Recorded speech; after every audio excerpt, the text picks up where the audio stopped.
بسم اللہ الرحمن الرحیم الحمد للہ رب العالمین والصلاة والسلام علی اشرف الانبیاء والمرسلین اما بعد فاستعیذ باللہ من الشیطان الرجیم بسم اللہ الرحمن الرحیم السلام علیکم ورحمۃ اللہ وبرکاتہ۔ عزیز طلبہ کرام، امید کرتا ہوں احباب خیر سے ہوں گے۔ انشاءاللہ آج ہم تفسیر جلالین کے درس نمبر 103 میں سپارہ نمبر 17 سے سورہ حج کی منتخب کردہ آیت 18 کو پڑھنے کی سعادت حاصل کریں گے۔ اس میں کلام مفسر و کلام باری تعالیٰ کا ترجمہ ہوگا اور ربط کو بیان کریں گے۔ کلام مفسر کی تشریح و توضیح کرتے ہوئے درس پر ہونے والے اعتراضات کا جواب دینے کی کوشش کریں گے۔ تو آئیے طلبہ کرام بلا تاخیر بڑھتے ہیں اپنے آج کے درس کی طرف۔ بسم اللہ الرحمن الرحیم۔ رب تعالیٰ نے ارشاد فرمایا، الم تر ان اللہ یسجد له من فی السماوات ومن فی الارض والشمس والقمر والنجوم والجبال والشجر والدواب وكثير من الناس وكثير حق عليه العذاب ومن يهن الله فما له من مكرم إن الله يفعل ما يشاء۔ آئیے طلبہ کرام سب سے پہلے اس آیت مقدسہ کا ماقبل آیت کے ساتھ ربط جانتے ہیں۔ علماء و مفسرین کرام پہلا تعلق کچھ یوں اس آیت کا ماقبل آیت کے ساتھ بیان کرتے ہیں کہ پچھلی آیات کے اندر کافرین کے جو گروہ ہوئے ہیں، یہودی ہیں، نصرانی ہیں، صابئین ہیں، ان کا ذکر کیا گیا اور ان کے افعال و اعمال کا ذکر کیا گیا۔ اب بتایا جا رہا ہے، کیا آپ دیکھتے نہیں کہ مسجود ارض و سما اور من فی الارض والسما جو ہے وہ ذات باری تعالی ہی ہے۔ ان آیات مقدسہ کا دوسرا تعلق کچھ یوں ذکر اور بیان کرتے ہیں کہ پچھلی آیات میں یہودیوں کے گروہوں کا ذکر ہوا، صابئین کا ذکر ہوا، نصارہ و مجوسیوں کا ذکر ہوا، مومنین کا بھی ذکر کیا گیا۔ اب ان آیات میں بتایا جا رہا ہے کہ مومنین کو رب تعالی خشوع و خضوع کے بسبب جنتیں عطا کرے گا، اور کچھ ایسے لوگ بھی ہوں گے جن کے اوپر عذاب ہوگا اور رب تعالی انہیں قیامت والے دن ذلیل و رسوا کر دے گا۔ تیسرا تعلق ان آیات کا ماقبل آیات کے ساتھ کچھ یوں بیان کرتے ہیں کہ گروہوں کا ذکر کیا جا رہا ہے، مومنین کا اور مشرکین کا، اور ایسے گروہوں کا جو یہودی ہو گئے اور نصرانی ہو گئے۔ اب ان آیات میں رب تعالیٰ بتا رہا ہے کہ وہ جسے چاہے رسوا و ذلیل کر سکتا ہے اور جسے چاہے عزتوں سے نواز سکتا ہے۔ آئیے طلبہ کرام اور ربط و تعلق آیات کے بعد بڑھتے ہیں آج کے درس کے ترجمہ کی طرف۔ رب تعالیٰ نے ارشاد فرمایا، الم تر ان اللہ یسجد له من فی السماوات ومن فی الارض والشمس والقمر۔ محبوب کے ساتھ بیان کیا جا رہا ہے، خطاب رب تعالیٰ فرما رہا ہے کہ اے مخاطب، کیا آپ جانتے نہیں، آپ نے دیکھا نہیں، ان اللہ یسجد له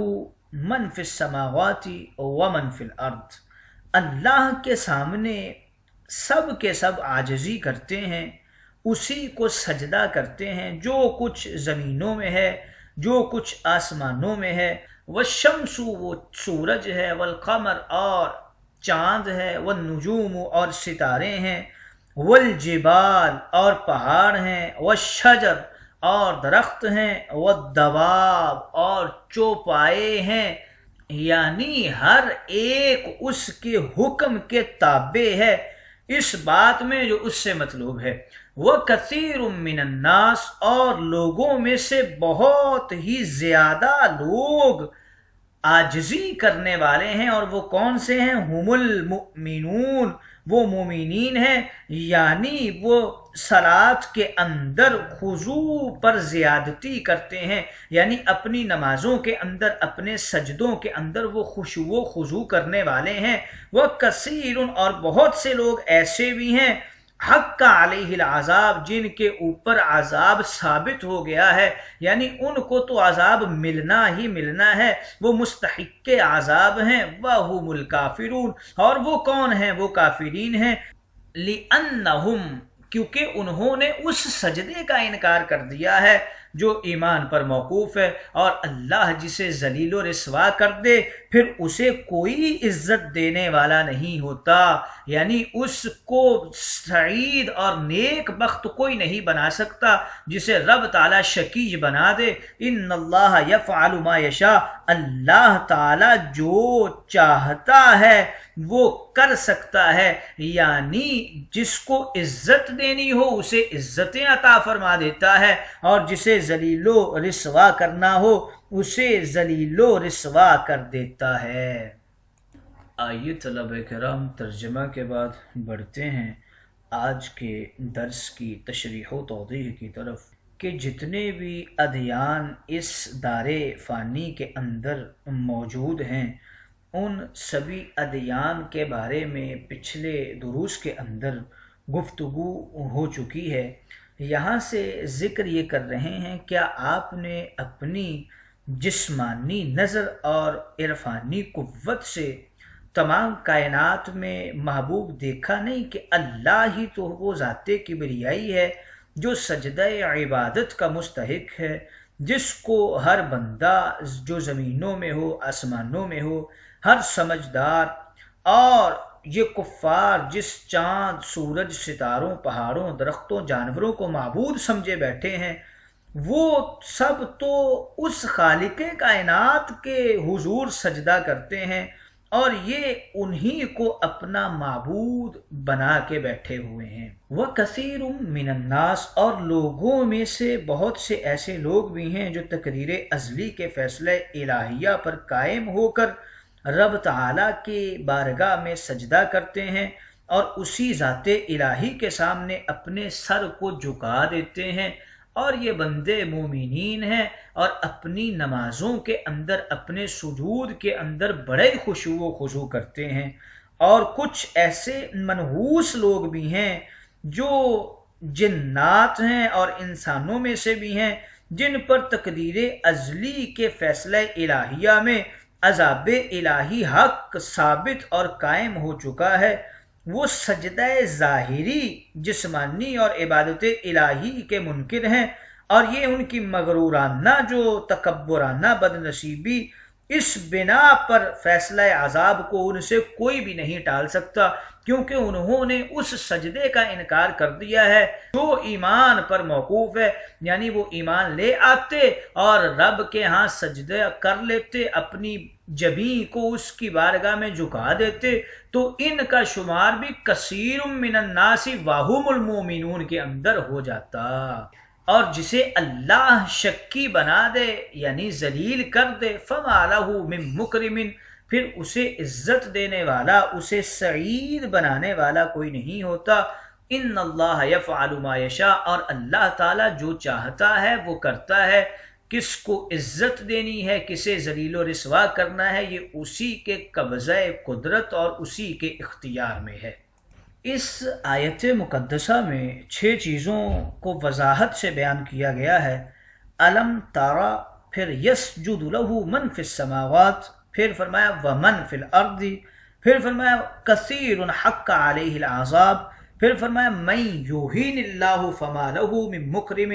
اور 6ویں نمبر پہ فرمایا ان اللہ یفعل ما یشاء۔ بعض نے یہ لکھا ہے کہ علم تارا کا معنی علم تعلم ہے، جیسے کہ صاحب تفسیر جلالین نے بھی ذکر فرمایا ہے، لیکن اس کے اوپر اختلافات ہیں۔ مفسرین کرام اسے غلط بھی قرار دیتے ہیں اور منشأ آیت کے خلاف قرار دیتے ہیں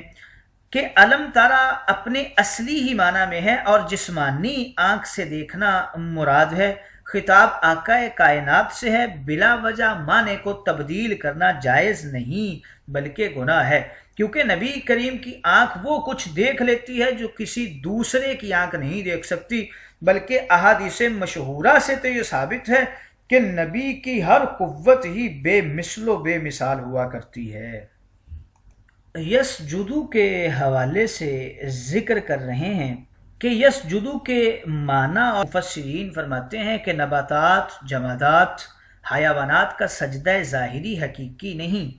زمین پر جھکنے یعنی پیشانی رکھنا مراد نہیں بلکہ مجازی سجدہ مراد ہے، گویا اللہ کے حکم کے سامنے عاجز و بے بس ہیں اور اس کو باطنی سجدہ کہا جاتا ہے۔ بعض مفسرین کرام نے یہ بھی لکھا ہے کہ دونوں ہی سجدے مراد ہیں، حقیقی ظاہری بھی اور مجازی باطنی بھی، اور ہر مخلوق رب تعالیٰ کو جسم کا حقیقی سجدہ کرتی ہے، لیکن صرف انبیاء کرام کی آنکھ ان کو دیکھ سکتی ہے، عقل جانتی ہے اور ان کی قوت قلب ہی یہ پہچان سکتی ہے۔ صرف انبیاء ہی کو پہچان ہے کہ کس مخلوق کی کیا پیشانی ہے اور کس طرح کب وہ عبادت میں جھکتی ہے۔ کچھ بزرگوں نے یہ بھی فرمایا کہ زمینوں کے زلزلے، پہاڑوں کا لرزہ، چٹانوں کا گرنا، یہ در حقیقت رب تعالیٰ کی بارگاہ میں جھکنا ہی ہوا کرتا ہے۔ من فی السماوات سے مراد ملائکہ، حور و غلمہ، اور من فی الارض سے مراد جنات و انسان، سورج، چاند، ستارے، پہاڑ اور درخت مراد لیے گئے ہیں، اور تمام جانور مراد لیے گئے ہیں۔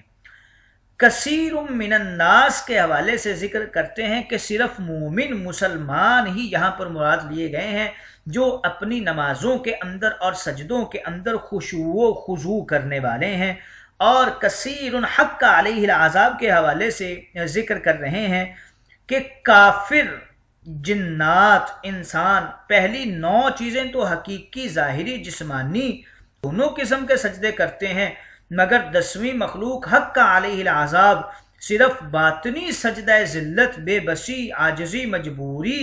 کا جھکنا، سر تسلیم خم کرنا تو کرتے ہیں، مگر حقیقی ظاہری جسمانی عبادت کے سجدے کے منکر۔ یہی بتانے کے لیے پہلی 9 چیزوں کے سجدے کا ذکر ہوا۔ اے بدبختو،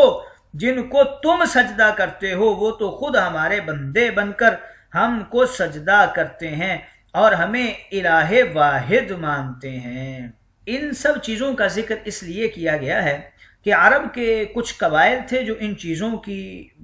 پیروی کیا کرتے تھے، ان کی عبادت کیا کرتے تھے۔ بنی افرس کے مجوسی ملائکہ کے پجاری تھے، بنی اشعار جنات کی، عیسائی عیسیٰ ابن اللہ مانتے تھے، یہودی عزیر کو مانتے تھے، اور بنی کنانا چاند کی پوجا کرتے تھے، بنی حمیر سورج کو سجدہ کرتے تھے، بنی تمیم کا سائبی دین تھا، اور بنی اسد جو تھے وہ مشتری مریخ سیاروں کی پوجا کرتے تھے، بنی غطفان یہ درخت کی پوجا کیا کرتے تھے، بنی ربیہ شیر، سانپ اور درندوں کی مورتیاں بنایا کرتے تھے، اور مصر کے یہودی گائے کی پوجا کرتے تھے، اور اکثر عرب جو تھے وہ پہاڑوں اور پتھروں کے بت تراش کر ان کی پوجا کیا کرتے تھے۔ تو رب تعالیٰ نے ساری چیزوں کو گنوا کر اس بات کی طرف اشارہ کر دیا کہ جن کو تم اپنا معبود مانتے ہو وہ تو ہمارے سامنے اپنے سر کو جھکا دیتے ہیں۔ وَمَن يُهِنِ اللَّهُ، اور جسے اللہ ذلیل و رسوا کرے پھر اسے عزتیں دینے والا کوئی نہیں ہوتا، اور اللہ جو چاہتا ہے عزت جسے دینی ہو اور جسے ذلیل و رسوا کرنا ہو وہ جو چاہتا ہے کر دیتا ہے۔ آئیے طلبہ کرام تشریح و توضیح کے بعد بڑھتے ہیں آج کے درس پر ہونے والے اعتراضات کی طرف۔ پہلا اعتراض آج کے درس کے اوپر یہ کیا جاتا ہے کہ پہلے فرمایا گیا من فی السماوات، اور پھر فرمایا ومن فی الارض، اور پھر بعد میں فرمایا وکثیر من الناس، یعنی جو زمین میں ہیں وہ بھی اللہ کو سجدہ کرتے ہیں اور کچھ انسان بھی سجدہ کرتے ہیں، جبکہ من فی الارض میں انسان بھی تو شامل تھے، تو پھر علیحدہ ذکر کرنے کی کیا وجہ ہے؟ اس کا جواب یہ دیتے ہیں کہ آسمانوں میں من ملائکہ ہیں اور زمین میں من انسان ہیں۔ جب من فی السماوات فرمایا گیا تو یہ حقیقت معلوم ہوئی کہ تمام ملائکہ ساجدین عبادت ہیں، اور اس اعتبار سے من فی الارض میں بھی یہی وہم ہو سکتا تھا کہ سب انسان ہی رب کی عبادت کرتے ہیں، اس وہم کو دور کرنے کے لیے کثیر من الناس فرما دیا گیا۔ دوسرا اعتراض آج کے درس کے اوپر یہ ہوتا ہے کہ کثیر من الناس ذکر کیا گیا، یعنی من فی الارض، کچھ انسان سجدہ کرتے ہیں اور کچھ انسان منکر ہو کر مستحق عذاب ہیں، حالانکہ زمین میں جنات بھی ہیں، ان کی بھی یہی دو قسمیں ہیں کہ کچھ جنات نیک ہیں، کچھ جنات کافر ہیں۔ تو من فی الارض میں شامل ذوی العقول ان کا ذکر کیوں نہیں کیا؟ جواب اس کا یہ دیتے ہیں، اس کی دو وجوہ ہیں۔ پہلی یہ ہے کہ کثیر من الناس کے الفاظ پر سجدہ تلاوت واجب ہوتا ہے، لیکن اس کا وجوب صرف انسانوں پر ہے، صرف انسان مسلمان بالغ عاقل ہی سجدہ تلاوت کا مکلف ہے۔ جنات اور فرشتے سجدہ تلاوت کے مکلف نہیں ہیں، جنات اور ملائکہ صرف سجدہ عبادت اور نماز کے مکلف ہیں، اس لیے یہاں سجدہ تلاوت کے وجوب سے ان کو علیحدہ کرنے کے لیے اور یہ مسئلے ظاہر فرمانے کے لیے کثیر من الناس فرمایا گیا ہے۔ دوسری وجہ یہ ہے کہ کثیر من الناس کا ذکر خصوصیت کے ساتھ علیحدہ اس لیے کیا گیا کہ سجدہ اپنی وجودیت کے اعتبار سے دو قسم کا ہوتا ہے، ایک نظر آنے والا اور ایک نہ نظر آنے والا۔ جنات کا جو سجدہ ہے وہ کسی کو نظر نہیں آتا، اس لیے وہ من فی الارض میں شجرات و حجرات کے ساتھ شامل اور ذکر ہو گئے، اور انسان کا سجدہ چونکہ سبھی کو نظر آتا ہے اس لیے ان کا علیحدہ سے ذکر کر دیا۔